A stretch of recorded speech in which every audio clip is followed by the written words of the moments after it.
have managed to reach more communities. We have managed to kickstart new projects and new livelihood.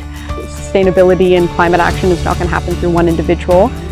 So coming together as a collective and creating those integrated partnerships is so essential if we want to reach that goal.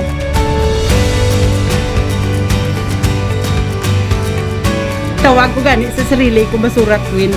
Tanan nga basura gusto ko tipunon and make into something good out of it. Black soldier fly, kaunon niya ang mga solid waste before pa mag-emit sang methane. Ang larva ipakaon sa manok, ang gas pangluto, kag ang slurry liquid fertilizer. Tatlo ka big nga solusyon.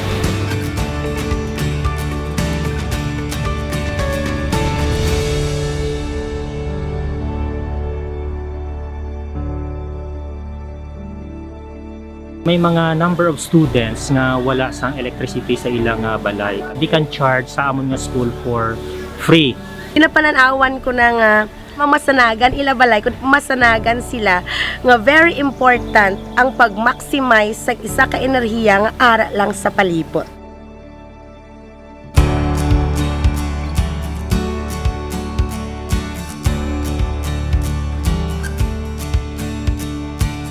Dako ini makabulig sa aton environment kag siyempre sa aton man nga mamuma nga mapanubo na to ng aton kagastuhanan kag aton malikawan ang paggamit sining makamamatay nga input sa aton nga pagpatubo kag paghimo sa pagkain.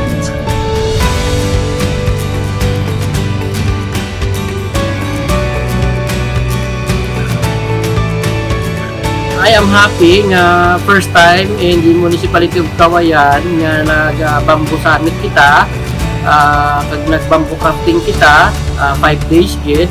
Amo ni siyang maging alternative naton para madula naton ang single-use plastic. Ang bulawan na ginatawag, ara gid man tuod sa Kawayan. Kay ang Kawayan nyo wala kakaubos. Gadamo pa nga gadamo, oras nga imo buhinan.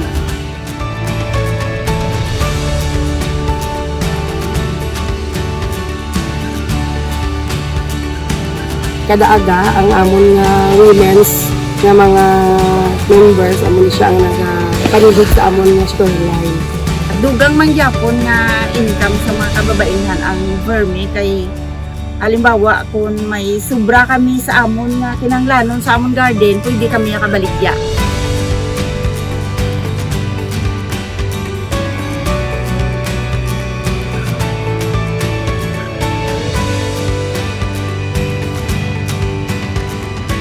Nakita ko gid ang determination sang aton mga organizations nga aton gin-reactivate kag gin-organize diri sa Bulata.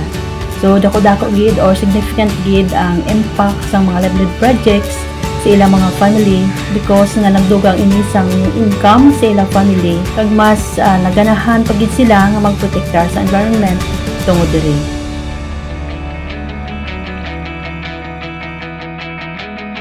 Dako gid amon salamatan ng mga scholars ang Project ACE. Inspired kami sa amon mga natunan sa mga trainings, mentorships kag fieldwork sa Danhugan kay ma-apply gid siya naman sa mga kurso.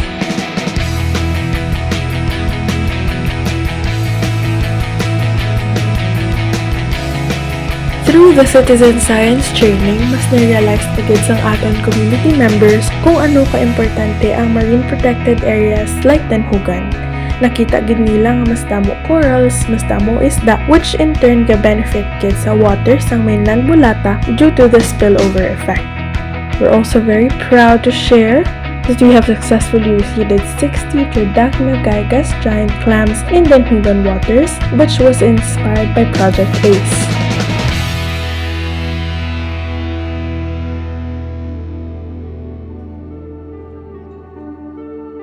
It was always good and necessary to listen to the community on their needs. I'm really excited for us to keep growing and expanding that impact, touching more families, touching more members of the community, and really just embedding the sustainable culture. That's what Project ACE is about. It's always about communities and the environment, and if we empower communities, we also solve the problems for environment.